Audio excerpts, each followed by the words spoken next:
और सनम में उनके बहुत मज़ामीन आते थे और एक खुसूसी शुमारा बिहार के हवाले से शाया हुआ था और मुंशी शाह का एक मजमून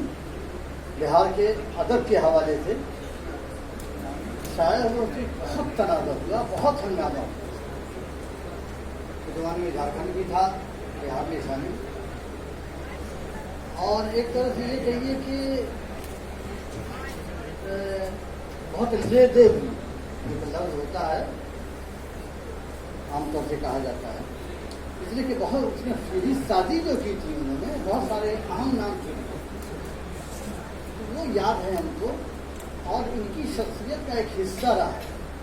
कभी कंप्रोमाइज नहीं किया, उनका बड़ा डिटर्मिनेशन रहा है, जिंदगी में भी रहा है और अदब में भी रहा है, बड़ी कतईयत के साथ वो बातें भी करते थे। मसूद ने बताया भी अजीजी ने कि मैं तालिब इल्मी के ज़माने से उनके यहाँ जाता रहा। उनके सबसे बड़े जो सरपरस्त थे दो, अख्तर और रज़ा नकवी भाई, तथा मेरे उस्ताद थे, PhD के निगरान भी थे, और भाई साहब मेरे